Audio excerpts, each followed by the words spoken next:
Hello and welcome to Dialogue, two-session special Agenda for Progress. This year's political season has kicked off as the Chinese People's Political Consultative Conference opened Thursday in Beijing.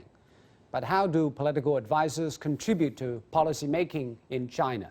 What are their thoughts on facing the challenges of COVID, U.S.-China relations, and the global economic slowdown?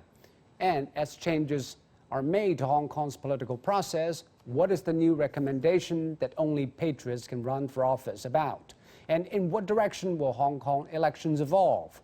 To find out these issues and more, I spoke earlier to Jia Xingguo, member of the Standing Committee of the 13th CPPCC National Committee, and Whitman Hong Waiman, deputy to the 13th NPC. That's our topic. I'm Zhou Yue.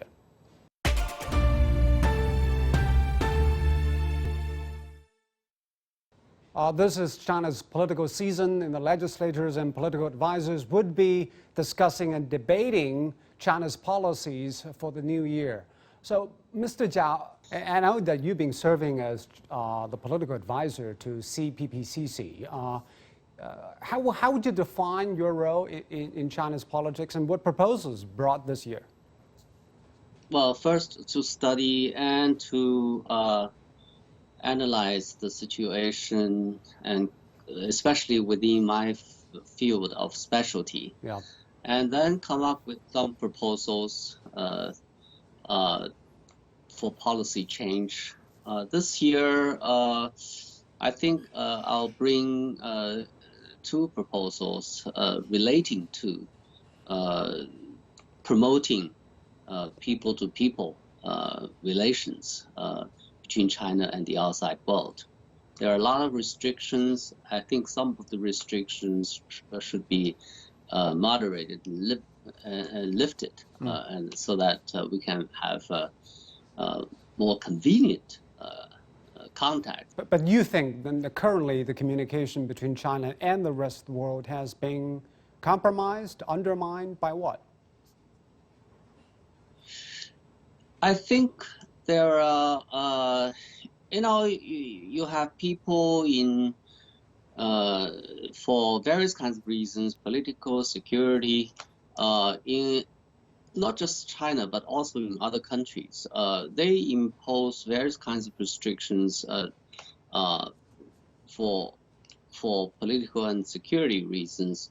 I think some of the restrictions are reasonable, but others are excessive. I think excessive restrictions does not serve the interests of the country. And can you tell us how your proposal is going to be processed and acted on in the CPPCC mechanism? What will happen after you make the proposal? Well, first, after you hand in the proposal will be collected and put in in the front of a committee on proposals, and they are going to study the proposals to evaluate them, to see whether they meet certain kind of criteria to be proposals. First, among other things, a proposal should not deal with your personal issues. It should be of public concern, and there are other criteria that a proposal, minimum criteria, a proposal has to meet. So, and they process the proposal, and then after your proposal is formalized as a proposal, the proposal will be sent to the concerned department of the government to be considered. And within 3 months, usually, they would send you an official response. And between that, probably they will call you, they would somehow contact you. They, meaning the government? To further you. I mean, the government would ask you what you mean and what they are doing, and try to consult with you. before they give you a formal reply. In the past, any proposals that you made has produced some government policy change or even legislation change? Well, I think so. But of course, the direct causal relationship is almost always very difficult to establish. For example, many years ago, I came up with a proposal calling on the government to pay attention to the fact that a lot of corrupt officials fled the country with the money they exploited from the people. And I urged the government to pay attention to this issue, and I came up with a lot of policy suggestions. A few years later, I think the government had a 猎狐行动 fox hunting campaign. Hunting the fox, fox hunting. Meaning hunting down those corrupt officials going abroad. Right. So that's one of the cases. I think there is a link, but then it's hard to establish the causal relationship. Well, there obviously the results is product of what you just proposed years ago. But let's come back to your line of study, that is U.S.-China relations. Recently, you said the relations can return to the way they were. Both sides need to come to terms with China's rapid rise, and U.S. needs to respect China's core interests. And China needs to understand U.S. concerns. But do you think the two sides are anything closer to understanding each other's core interests and concerns? Well, I think this administration makes it more likely that the two countries would be able to communicate with each other in a more rational and pragmatic manner. The last administration, made it impossible. But talking about interactions, although the heads of states have been talking to each other on the phone, and officials at different levels are at least meeting online, but it still seems to be the case that the officials on both sides are blaming each other on these issues like human rights, security concerns, trade imbalance. There seems to be no specific policies from the Biden administration on China. Why is that? I think the Biden administration probably needs time. China issue is not its priority at the moment. The priority is first to appoint to get its appointed members of the government to be approved by the Senate. The second priority is to get the 1.9 billion, no trillion, package of economic plan to get approved by the Congress. These are the two priorities.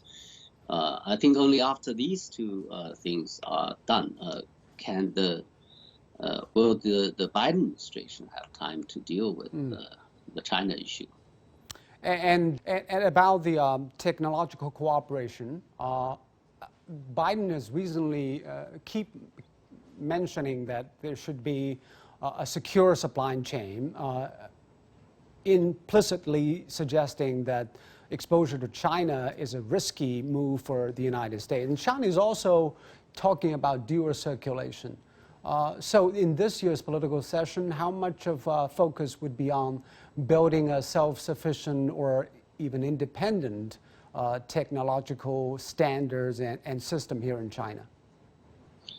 I think a lot of people would urge for self-sufficiency, especially in critical technologies. But that's easier said than done. And also, is it possible for China to be self-sufficient on all the high-tech technologies, the so-called critical technologies. Personally, I think probably we need to adopt a more selective approach. That is, focus on some aspect of the technologies and or value chain, and do best so that other countries are dependent on you. In that case, even when you are dependent on others in some other aspects of the technologies or value chains, then you are still safe because when they threaten you, you can threaten others. So we have a mutual, at the same time, we can benefit from this kind of economic and technology cooperation and exchange. That means the decision makers must be decisive and resilient at the same time. Right. We have a lot to talk about. Indeed. Thank you very much, Mr. Jia. Thank you for your insights. Well, you are now watching our dialogue program, Agenda for Progress, on this year's political season. Don't go away. We'll be right back.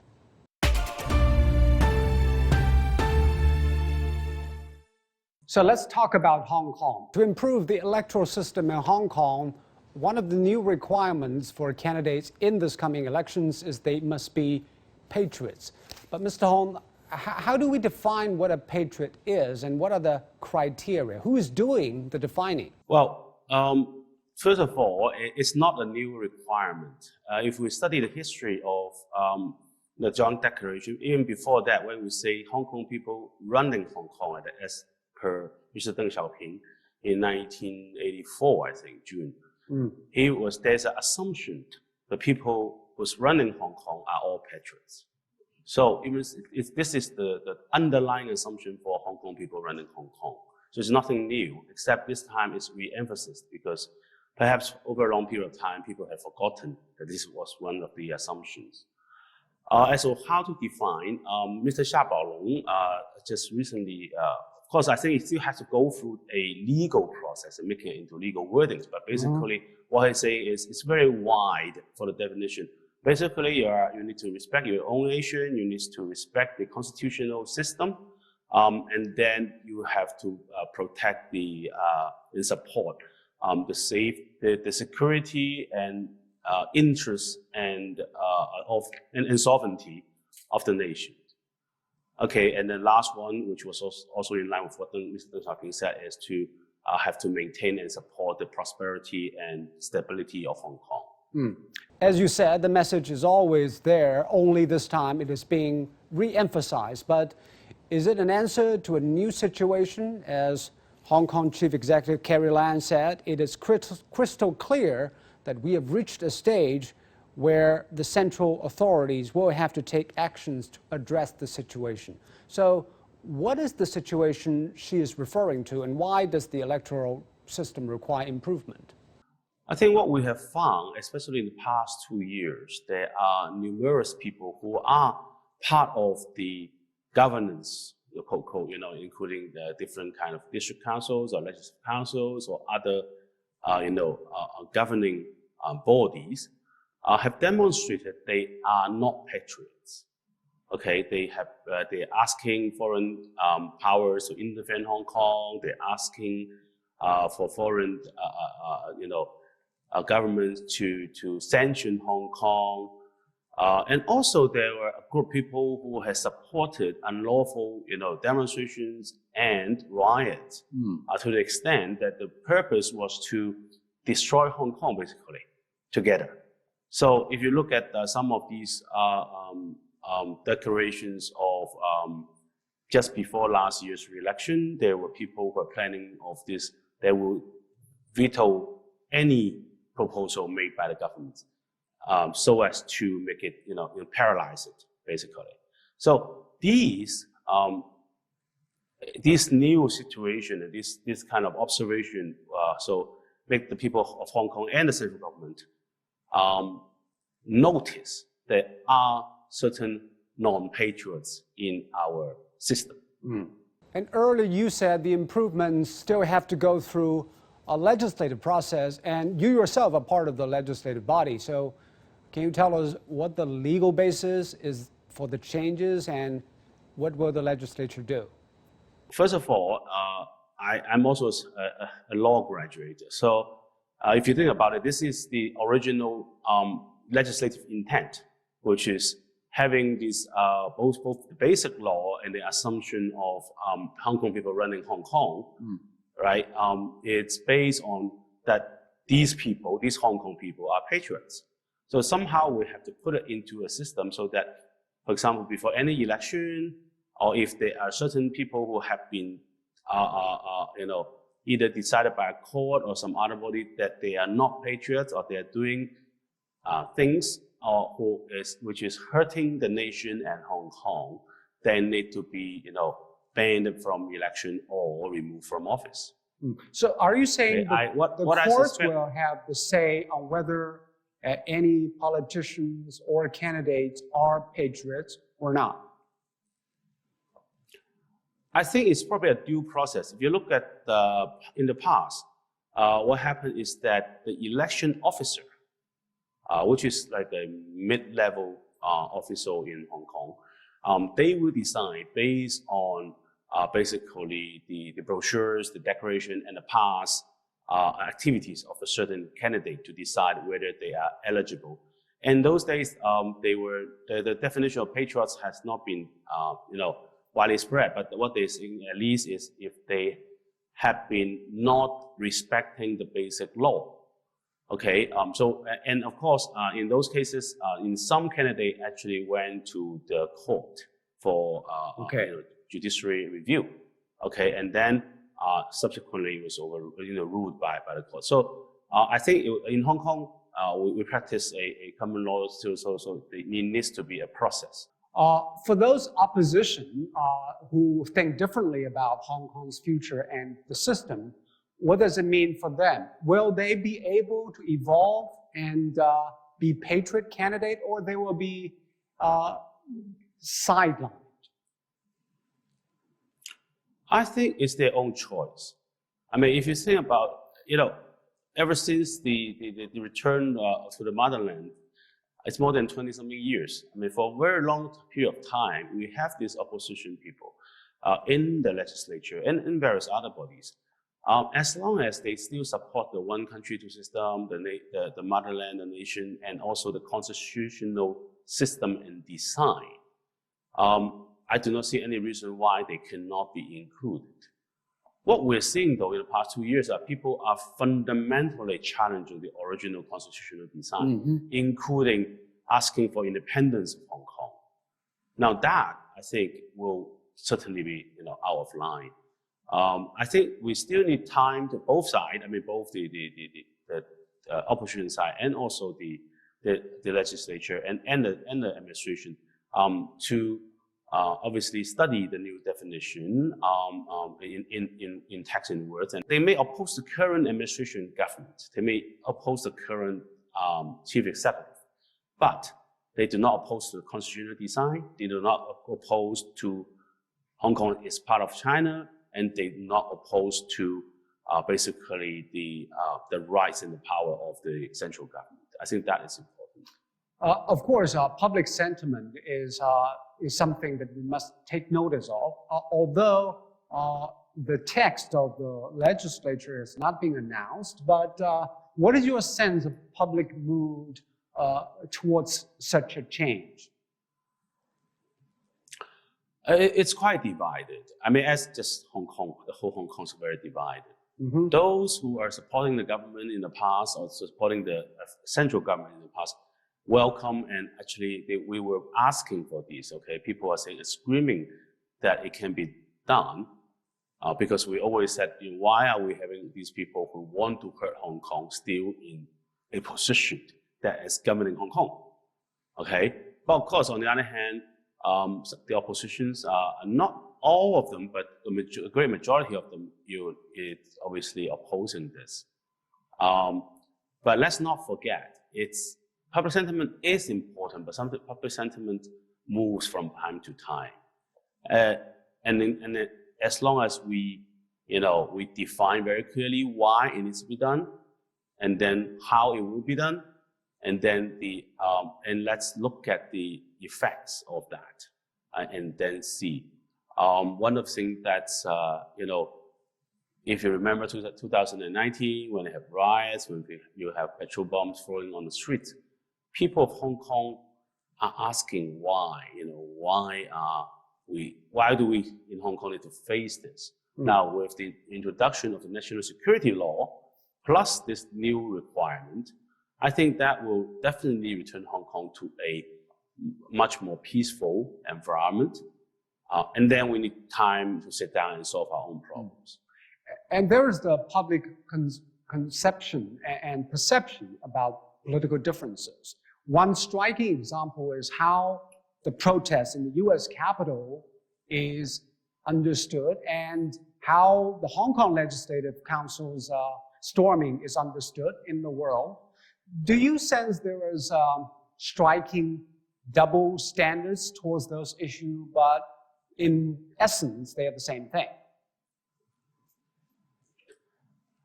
Well, first of all, they are not exactly the same thing, but the effect, I think, in fact, I think what happens in the U.S. is even worse, because you had a sitting president calling for such riots. But I think double standard is nothing new. It had been there ever since, perhaps, the introduction of media.